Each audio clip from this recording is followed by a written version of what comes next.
धीमी जो शुरुआत थी उसकी वजह से लगातार आगे बिखरते चले गए और जो अटैकिंग बॉलिंग राजस्थान रॉयल्स की तरफ से की गई उसके बाद एक के बाद एक बिखरते चले गए विकेट। और हम ये भी बता रहे हैं आपको कि आज प्लेयर्स की तरफ से कैसा परफॉर्म किया गया। हालांकि चेन्नई के प्लेयर्स का परफॉर्मेंस है जो इस वक्त हम आपको दिखा रहे हैं, जिसमें आप देखिए कि कॉनवे ने 8 रन दिए, 8 रन उन्होंने बनाए 16 बॉलों में और स्ट्राइक रेट इस दौरान जो है 50 का रहा। इसके बाद हम ऋतुराज गायकवाड़ की अगर बात करें तो 29 बॉलों में उन्होंने 47 रन बनाए, यानी कि अच्छा शुरुआत ऋतुराज गायकवाड़ को तो मिल गई थी, लेकिन जो ओपनिंग पार्टनरशिप की जरूरत थी वो डेविन कॉनवे ने साथ नहीं दिया और ऋतुराज गायकवाड़ शुरुआत में अकेले लड़े, शिवम दुबे लास्ट में अकेले लड़ते रहे। लेकिन वो कहते हैं ना कि आपने जब पहाड़ अपने सामने पहले ही खड़ा कर लिया था तो फिर पहाड़ चढ़ना बहुत मुश्किल काम हो जाता है। तो वही काम हुआ चेन्नई सुपर किंग्स के साथ। और आपको बता दें कि जयपुर के मैदान पर पहली बार 200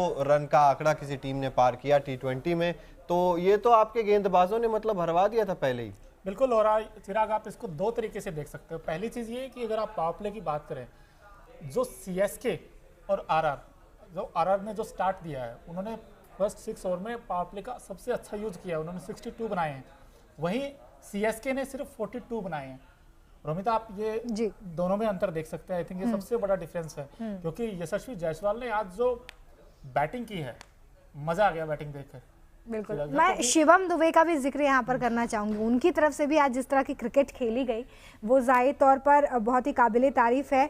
सिर्फ 33 गेंदों में 52 रन उनकी तरफ से बनाए गए हैं। हालांकि उनकी ये पारी जो है वो किसी काम नहीं आ सकी, लेकिन फिर भी एज अ प्लेयर, और देखिए आज अश्विन की भी तारीफ करनी होगी। उन्होंने उस समय में विकेट निकाल कर दिए जब वो मतलब सबसे ज्यादा टीम को मजबूत कर सकते थे। 33 रन दिए, 4 ओवर डाले, 2 विकेट उन्होंने ले लिए। और वो दोनों विकेट लिए एक ही ओवर में, लगातार वो 2 विकेट्स निकाल लिए थे रविचंद्रन अश्विन ने। और वहां से फिर चेन्नई सुपर किंग्स मुश्किल में घिरती हुई तो नजर आ ही रही थी। और उसके बाद तो वो कहते हैं कि और ज्यादा कठिन हो गया था। संदीप शर्मा, यार कितनी तारीफ करे इस खिलाड़ी की। अब तो मतलब इतना लगातार कंसिस्टेंटली अच्छा परफॉर्म कर रहे हैं। 4 ओवर में 24 रन इन्होंने सिर्फ दिए हैं, विकेट नहीं मिला, लेकिन आप एक तरफ से प्रेशर बनाए हुए थे चेन्नई के ऊपर। प्रेशर क्योंकि आज डेवन कॉनवे को उन्होंने बांध के रखा था, ज्यादा रूम नहीं दिया था, अच्छी लेंथ पर गेंद की थी। और कॉनवे हालांकि पता नहीं आज डरे से दिखाई दिए आज, क्योंकि वो जो शॉट खेलते हैं उनका वैसा नेचुरल उनका अंदाज नहीं दिखाई दिया। सिर्फ 16 गेंदों पर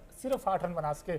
और उनको कॉनवे वैसा आज खेले नहीं जिस तरीके की उनकी उम्मीद थी। हो सकता था कि अटैकिंग क्रिकेट खेलेंगे, चेन्नई को अच्छा स्टार्ट देंगे, लेकिन बैक टू बैक उन्होंने 4 सेंचुरीज बनाई थी, अच्छा स्टार्ट देते थे, लेकिन इस बार वो ऐसा स्टार्ट नहीं दे पाए।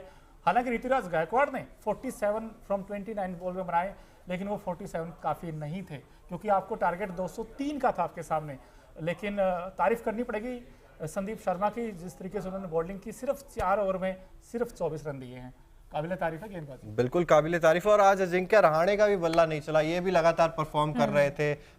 अंबती रायडू को क्या हो गया इस सीजन? मतलब एक समय अंबती सब जगह होता था, और लेकिन अब इस सीजन में तो परफॉर्म कर ही नहीं पा रहे हैं। आज भी आए हैं और वो इंटेंट ही नजर नहीं आ रहा है। देखिए, ये जाहिर तौर पे देखना होगा। कुछ ऐसे प्लेयर्स हैं जो अच्छा परफॉर्म करते आए हैं पिछले सीजन्स में, लेकिन इस सीजन में उनका बल्ला नहीं चल रहा है। मोइन अली की बात करें अगर, तो देखिए 23 रन उन्होंने बनाए, 12 बॉल्स का सामना किया। और हालांकि जो शुरुआत है वो मैं कहूँगी कि सुस्त और संभली दोनों हुई थी, लेकिन रनों में वो तब्दील नहीं हो पाई, क्योंकि एक लंबी साझेदारी किसी के बीच में हम नहीं देख पाए, जिसकी वजह से CSK को आज हार का सामना करना पड़ा है। और ऐसे में अब राजस्थान रॉयल्स की भी अगर बात करें तो देखिए बॉलिंग तो मजबूत रही ही है, लेकिन बैटिंग में भी अगर हम बात करें राजस्थान के, तो यशस्वी जायसवाल अच्छा क्रिकेट बिल्कुल उनकी तरफ से खेला गया है आज। और मैं वैसे ज़्यादा उनको देखती नहीं, लेकिन आज जिस तरीके से उन्होंने क्रिकेट खेली है वो बहुत अच्छी है। और सिर्फ 43 गेंदों में उन्होंने 77 रन बना दिए हैं, तो उनकी तारीफ करनी होगी। जोस बटलर को लेकर क्या कहेंगे आप? जोस बटलर मुझे लग रहा है अभी थोड़ा कल हम उनको लेकर बात कर रहे थे कि वो अच्छा परफॉर्म कर सकते हैं। बिल्कुल लग रहा है जॉस बटलर का थोड़ा सा ध्यान भटक चुका है, लेकिन यशस्वी जायसवाल ने जिस तरीके की बल्लेबाजी की मोनू, वो एक बहुत आसान लग रहा था इनके लिए शॉट्स खेलना। ऐसे लग रहा था कि pure timing, pure class, risky shots ज्यादा नहीं खेले, लेकिन फिर भी अपनी टीम के लिए वो कर गए जो मतलब चेन्नई की टीम से आप उम्मीद कर ही नहीं पा रहे थे किसी से। बिल्कुल। और यशस्वी जायसवाल मुझे ऐसा लगता है कि ड्रेसिंग रूम से ही वो सेट प्रिपेयर होकर आए थे। उनका जो एग्रेसिव माइंडसेट था, उन्होंने जिस तरीके का अटैकिंग क्रिकेट खेली, उन्होंने पूरा डोमिनेट किया इनिंग को। 77 फ्रॉम 47 और 26 बॉल में 50 बना दी उन्होंने। बड़ी आउटस्टैंडिंग नॉक खेली उन्होंने ये, और तभी उन्होंने पूरा मैच बदल दिया था। अच्छा, संजू सैमसन को भी याद देखना होगा, क्या वो प्रिपेयर नहीं थे उतने? सिर्फ 17, वो भी 17 बॉल में 17 रन को स्टार्ट मिला था, अब उसको कैपिटलाइज नहीं कर पाए, वो थोड़ा सा इनिंग को पेस नहीं कर पाए। लेकिन मोनू ये स्टार्ट नहीं है ना, ये आपने 17 गेंद खेली, एक ही चौका आपने लगाया, ये तो आप अपने आप को बांधते हैं ना एक तरीके से।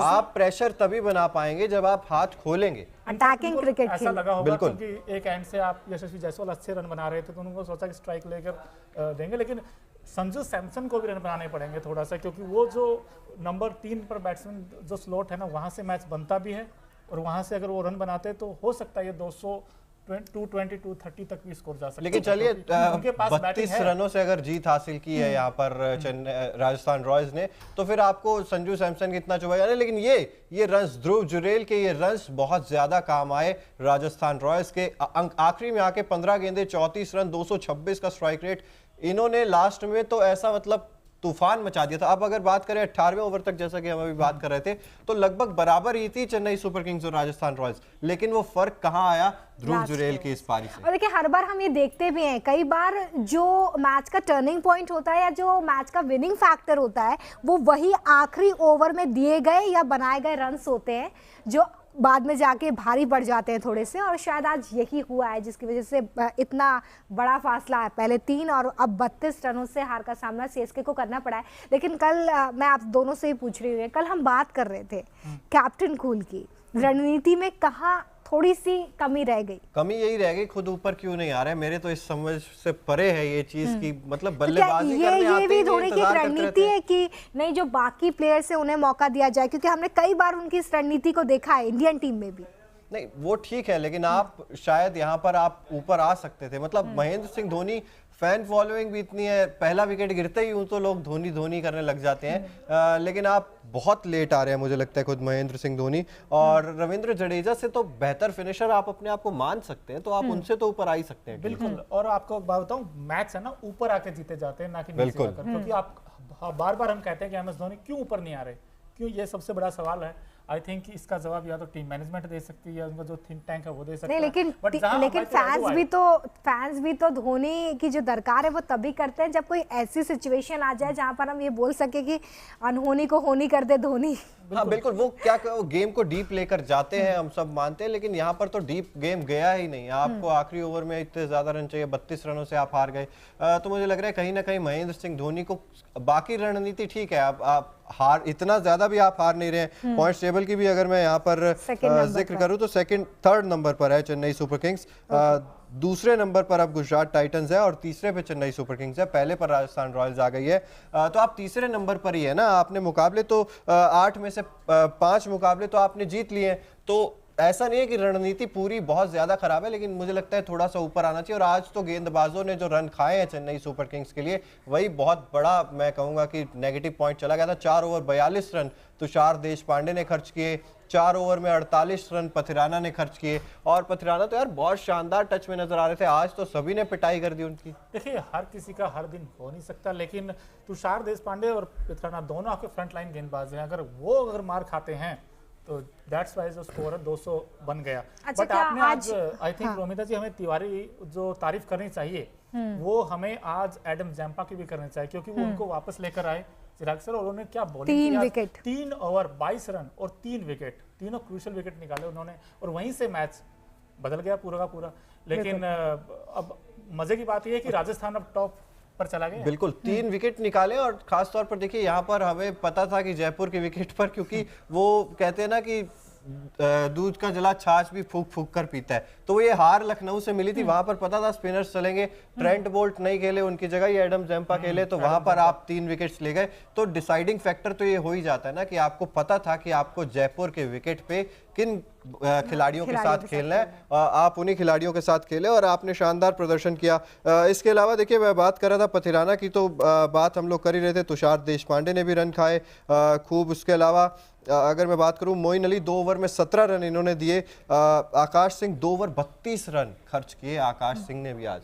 ये सब गेंदबाजी अच्छी कर रहे थे पिछले कुछ मुकाबलों में, लेकिन आज का जो दिन आप जैसा कह रहे हो ना, वो दिन था ही नहीं चेन्नई के गेंदबाजों का। आई डोंट नो उन्होंने क्यों ऐसा किया। मोइन अली ने सिर्फ 2 ओवर में 17 रन दिए, तो उसके बाद वो वापस नहीं लेकर आए। आपने आकाश से दोबारा बॉलिंग करवाई, उन्होंने तो बड़े महंगे एक्सपेंसिव साबित हुए।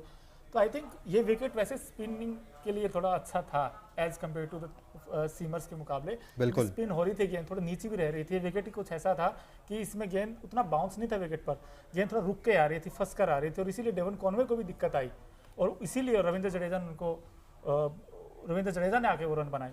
But I think Devon Conway आज क्लिक नहीं कर पाई, दैट्स व्हाई ये टीम हारी है। अच्छा, अगर क्या डेवन पावर कॉनवे प्ले ऊपर से में बना देते तो हो सकता है उनके लिए आसान हो जाता। वो उनको अटैकिंग क्रिकेट खेलने के लिए भेजा गया था डेवन कॉनवे को, लेकिन डेवन कॉनवे ने जब रन नहीं बनाए तो ये टीम ने आज सफर किया। अच्छा, कुछ दिक्कत महसूस हुई कि आज चेन्नई के प्लेयर्स को पावर प्ले में खेलने के दौरान, क्योंकि 6 ओवर में सिर्फ 42 रन बनाए। हालांकि जो राजस्थान रॉयल्स थी उन्होंने 6 ओवर में 64 रन आई थिंक निकाले, जिसमें जायसवाल की तरफ से भी जो है वो 40 रन बनाए गए, और जोस बटलर ने भी उनका बखूबी साथ दिया। तो ये जो पावर प्ले में धीमी हो गई टीम, क्या ये वो टर्निंग पॉइंट है जहाँ पर रन बनाने चाहिए थे, अटैकिंग क्रिकेट खेलनी चाहिए थी, लेकिन वहीं पर सबसे ज़्यादा सुस्त हो गए? विकेट भी थोड़ा धीमा हो गया था सेकंड इनिंग में, बट फर्स्ट इनिंग में जो लेफ्ट राइट कॉम्बिनेशन है ना राजस्थान का, वो बड़ा इंपैक्टफुल हुआ है। क्योंकि मुझे तो लग रहा है यार कि जायसवाल ने कि अगर आप इनिंग को उठाकर देखें, उन्होंने जो शॉट खेले हैं आज, थ्रू द लाइन अच्छे शॉट खेले हैं, बैक टू पे जाके पंचेज लगाए हैं, पुल शॉट बहुत अच्छा खेलते हैं। वो मुझे अच्छा लगता है खेलते हुए कि कोई बैट्समैन इस तरीके के स्ट्रोक खेलता है, क्योंकि विकेट के अगर चारों को स्ट्रोक लगाता है तो वो बहुत अच्छा लगता है। और यशस्वी जायसवाल ने आज ये जो इनिंग खेली है, उन्होंने ये बताया है कि पावर प्ले का सबसे यूज का सही फॉर्मूला क्या है, वो यशस्वी और यही वजह है कि आईपीएल का बेस्ट स्कोर अब तक का उनका ये रहा है, जिस तरह से उन्होंने आज ये पारी आई थिंक खेली। One of the most finest inning है ये। बिल्कुल बहुत अच्छी पारी खेली है यशस्वी जायसवाल की, इसीलिए तारीफ भी हो रही है। और मुझे लगता है कि 20 रन आपने ज्यादा दे दिए पहली इनिंग्स में। ये विकेट नहीं थी जहां पर आप 200 तो नहीं सोच सकते थे। पहले तो हम पिछली बार जब बात कर रहे थे तब तो हम कह रहे थे कि 150-60 वाली पिच है, लेकिन आज क्योंकि तेज गेंदबाजों को उतनी मदद नहीं मिल रही थी, सिर्फ स्पिनर्स को मदद मिल रही थी, तो लग रहा था कि नहीं यार 180 के आसपास की विकेट ये होगी, 180-90 की। लेकिन आपने जब 200 रन दे दिए, वहां पर मुझे लग रहा है कि आपकी टीम फंस गई, और उसमें आकाश सिंह हो चाहे बाकी के तेज गेंदबाज हो, तुषार देशपांडे हो, तो वहां पर आप फंसते हुए नजर आए। और लेकिन महेंद्र सिंह धोनी को ऊपर आना चाहिए, फैंस की भी मांग है, आपकी भी मांग है, मेरी भी मांग है, लेकिन कब सुनेंगे ये मांग? देखिए, इस मांग पर विचार करना चाहिए जाहिर तौर पर महेंद्र सिंह धोनी को, कि ऐसे मैचेस जहां पर आप 203 को चेस कर रहे हो, मतलब ऐसा इस बड़ा स्कोर है आपके सामने, आप दूसरी जगह जाकर क्रिकेट खेल रहे हो जो कि सामने वाली टीम का होम ग्राउंड है, और वहां पर अगर आपको इतना बड़ा टारगेट चेस करना है तो जाहिर तौर पर आपको ये देखना होगा कि अगर आप एक अच्छे फिनिशर हो सकते हो, जहां पर एक अच्छी और धीमी शुरुआत और सदी हुई शुरुआत जो मिली है उसमें एक मोमेंटम क्रिएट करना है, तो आपको आना होगा, बड़े शॉट्स लगाने होंगे। और अगर मुझे लगता है कि आज महेंद्र सिंह धोनी शायद अगर पहले आ जाते तो तस्वीर कुछ तो बदलती, अलग हो सकती थी। हाँ। क्योंकि MS धोनी के पास वो फॉर्मूला है ना मैच फिनिश करने का, क्योंकि वो according to the match situation जाते हैं, वो ऐसे नहीं जाते। मुझे लगता है कि महेंद्र सिंह धोनी के पास ये भी कला है कि वो विकेट को होल्ड करके रखते हैं। जब भी मैं क्रिकेट देखती हूँ तो मुझे सबसे अच्छी बात ये लगती है महेंद्र सिंह धोनी की, कि अगर वो आ जाए तो उसके बाद आप इस चीज को लेकर सुनिश्चित हो जाते हैं कि आप विकेट तो नहीं गिरेगा एटलीस्ट। नहीं, विकेट नहीं गिरेगा, लेकिन रन्स जो उनका गेम चलाने का तरीका है ना, वो भी काफी ज्यादा प्रभावित करता है सभी को, कि सिंगल्स डबल्स चलते रहने देते हैं, गेम को रुकने नहीं देते हैं, और पता भी नहीं चलता ना, वो कहते हैं ना सामने वाली टीम को पता भी नहीं चलता कि टारगेट कब चेज हो जाते हैं बड़े बड़े। लेकिन अब तो ऐसा लगता है कि 1 या 2 गेंदे खेलने के लिए आते हैं महेंद्र सिंह धोनी, लेकिन आज तो वो भी नहीं आए। और मैच के बाद महेंद्र सिंह धोनी ने ये चीज़ एक्सेप्ट भी की है कि पार स्कोर से थोड़ा सा ऊपर चली गई थी राजस्थान रॉयल्स। यशस्वी जायसवाल की उन्होंने तारीफ की, इसके अलावा पथिराना के उन्होंने बचाव किया। उन्होंने कहा है कि ऐसा नहीं है कि उन्होंने खराब गेंदबाजी की, उन्होंने कहा कि यशस्वी जायसवाल जिस तरीके से बल्लेबाजी कर रहे थे और बाद में ध्रुव जुरेल जिस तरीके से बल्लेबाजी कर रहे थे, तो वहां पर बल्लेबाजों की उन्होंने तारीफ की है। और इसके अलावा सेम चीज़ जो उन्होंने कहा था कि हमने थोड़ा सा पार स्कोर से ज़्यादा रन खर्च कर दिए पहली पारी में। बिल्कुल। और अंबती रायडू के बारे में क्या कहोगे यार मोनू? मतलब अब तो बहुत समय हो चुका है, इनका बल्ला शांत सा नजर आ रहा है। आई डोंट नो इनका क्या इनकी सोच है और किस तरीके से वो खेलते हैं, क्योंकि आप अंबती रायडू की जगह अगर आप थोड़ा सा पहले रविंद्र जडेजा को भी ले आए तो वो भी रन बना सकते हैं, उनमें भी वो एबिलिटी है लेफ्ट हैंडर। लेकिन अगर आप अंबती रायडू को रविंद्र जडेजा के भी नीचे भेजोगे फिर तो खिलाने का ही क्या फायदा है उनको। या तो फिर आप रिप्लेसमेंट ही लेकर आइए अंबती रायडू का। अगर आप बैक कर रहे हैं तो फिर आप ये भी सोचना होगा कि आप कब तक बैक करेंगे, क्योंकि अब तो बहुत टाइम हो गया जब बल्ला नहीं चल रहा है। बिल्कुल। तो क्या लगता है Romita, as a CSK fan आप अगर बताना चाहें हमें तो? देखिए, एक तो सबसे बड़ा फैक्टर यही है कि आज जो शुरुआत है वो बहुत धीमी हुई। अगर आप इतना बड़ा जो स्कोर चेस करने के लिए उतर रहे हो तो आपको थोड़ा सा खोलकर बल्ला खेलना होगा। तो शुरुआत धीमी थी और उसके बाद एक लंबी साझेदारी ना होना एक बड़ा रीज़न है। हालांकि खेल इतना धीमा हो चुका था कि एक लंबी साझेदारी हो भी जाती तो शायद उस टारगेट को अचीव करना बहुत मुश्किल हो जाता। और फिर यही है कि महेंद्र सिंह धोनी को अपनी भूमिका तय करनी होगी टीम में कि वो किस जगह पर आएंगे और कैसे मैचेस को, ऐसे मैचेस को जो कि लंबे स्कोर वाले हैं और आपके आगे वाले प्लेयर्स उतना अच्छा खेल कर नहीं गए हैं, तो आप उस मैच को कैसे फिनिश कर सकते हो। तो ये दो चीज़ें हैं। बाकी ओवरऑल रणनीति की बात करें, प्लेयर्स की यूज़ का अगर हम यहाँ पर मुद्दा उठाएं तो वो जाहिर तौर पे मुझे थोड़ा सा संतुलित लगता है। वहाँ पे मुझे कोई लूप होल लगता नहीं है। बिल्कुल, देखिए कप्तानी में तो मैं नहीं मानता कि ऐसा कोई लूप होल्स थे महेंद्र सिंह धोनी के। हालांकि ये चीज़ की मांग तो हम कर ही रहे हैं कि भाई ऊपर नहीं आए, लेकिन गेंदबाजी में भी जो परिवर्तन करने की जरूरत थी, एक वो फैक्टर ज़रूर था कि आप मोइन अली को ज़्यादा ओवर करवा सकते थे बजाय कि आप तेज़ गेंदबाजों के पास गए। लेकिन वो कहते हैं ना कि दिन गेंदबाजों का नहीं था और उसके अलावा क्या करे अब बाकी कोई। बिल्कुल। और आई थिंक रोमिता जी ने भी अच्छा पॉइंट बोला कि आप पावर प्ले में ना 20 रन शॉर्ट रह गए। वो 20 रन है ना, आपने कितने रन से आ रहे? 32 रनों से। अगर वो 20 रन कम कर दिए जाएं और अगर लास्ट में शिवम दुबे के साथ कोई ऐसा बैट्समैन होता जो एक दो हिट लगा देता तो हो सकता है। हिट तो यार जडेजा भी लगा सकते हैं, उन्होंने भी तो नहीं लगाए। मतलब जडेजा पावर बहुत है, छक्के बहुत लंबे लंबे लगा सकते हैं जडेजा, लेकिन वही है ना कि नहीं लगा पाए। आज शिवम दुबे का साथ देना था, एक तरफ से सिर्फ रन नहीं आ सकते, दोनों तरफ से रन आने चाहिए थे। बट शिवम दुबे ने भी है ना आके बड़ा प्रभावित खेला। बस वही है जैसे कि हम मैचेस की बात कर रहे थे। राजस्थान के फैंस को एक बार तो डर लगने लग गया होगा। मतलब मुझे लग रहा था कि लक्ष्य सर जो आज यहाँ मौजूद नहीं है, घर पे बैठ के थोड़ा तो डर रहे होंगे कि यार ये शिवम दुबे कहीं मार ना दे। उससे ज्यादा वो इस बात के लिए डर रहे होंगे कि अगर मान लीजिए कि राजस्थान रॉयल्स हार जाती है तो वो क्या जवाब देंगे। क्या जवाब देंगे। लेकिन अब तो और शिवम दुबे खास बात ये कि जब एक छक्का लगाते अगला भी साथ के साथ जाते हैं, क्योंकि उनका हाई बैकलिफ्ट है। जब इस तरीके से शॉट लगाते हैं तो बड़ा अच्छा लगता है। कोई बैट्समैन जब यूं जाता सीधा पूरा बैट। लेकिन इस तरह के प्लेयर्स का साथ देने के लिए अगर कोई प्लेयर वहां पर होता तो शायद आज तस्वीर थोड़ी सी अलग हो सकती थी। बात वैसे ही हो गई कि विराट कोहली 50 लगा देते लेकिन टीम हार जाती है। तो ये दुख जो है ये अलग तरह का दुख है। ये आरसीबी का तो अलग दुख होता है। विराट कोहली वाला दुख अलग है। यहाँ पर तो शिवम दुबे तो निचले क्रम में बल्लेबाजी करने आते हैं। फिर भी अगर कोई भी प्लेयर अच्छा खेल जाए टीम में, बावजूद इसके अगर टीम हार जाती है तो कहीं ना कहीं वो कसक, वो तो है, वो कसक तो है। लेकिन अगर राजस्थान हार जाती तो फिर मुझे लगता है ज्यादा बड़ी कसक होती है यशस्वी जायसवाल के लिए। फिर तो और ज्यादा होती, क्योंकि उन्होंने तो बहुत शानदार बल्लेबाजी करके दी। फिलहाल देखिए पॉइंट्स टेबल पर अगर नजर डालें तो राजस्थान रॉयल्स, जैसा कि मैंने आपको बताया, 8 में से 5 जीत के साथ पहले नंबर पर है। इसके अलावा गुजरात टाइटंस 7 में से 5 जीत के साथ दूसरे नंबर पर है। चेन्नई भी 8 में से 5 जीत के साथ तीसरे नंबर पर है। लखनऊ की बात करें तो 7 में से 4 जीत के साथ चौथे नंबर पर है। 5वें पर आरसीबी है, 6ठे नंबर पर पंजाब है, 7वें पर कोलकाता नाइट राइडर्स, 8वें पर मुंबई इंडियंस, 9वें नंबर पर सनराइजर्स हैदराबाद और 10वें नंबर पर दिल्ली कैपिटल्स की टीम है। यानी कि राजस्थान रॉयल्स का खेमा एक बार फिर से खुश हो चुका है। वो जो स्पॉट हाथ से चला गया था कुछ दिन के लिए, वो स्पॉट वापस आ चुका है। और लगभग आप ये मान लीजिए कि ये जो टॉप टीम्स हैं वो धीरे धीरे फाइनल होना शुरू हो ही चुकी हैं। अगर हम बात करें नीचे से दिल्ली कैपिटल्स या सनराइजर्स हैदराबाद की, तो इनके लिए बहुत मुश्किल हो चुका है अब इस सीजन। बिल्कुल, प्लेऑफ की रेस बड़े मजेदार हो गई है रोमिता जी, क्योंकि उसमें आपको टॉप 4 में आना है। 8 टीमें दावेदारी पेश करेंगे मुझे लग रहा है। बिल्कुल, इस बार थोड़ी ज्यादा कश्मकश जद्दोजहद चलेगी टीमों के बीच में और अभी इंटरेस्टिंग मुकाबले होने वाले हैं, क्योंकि अब हर एक मैच को लेकर आपकी क्या प्रेडिक्शन है? कल का मैच पंजाब किंग्स और लखनऊ सुपर जायंट्स के है और ये मुकाबला मोहाली के पीसीए स्टेडियम में खेला जाएगा। और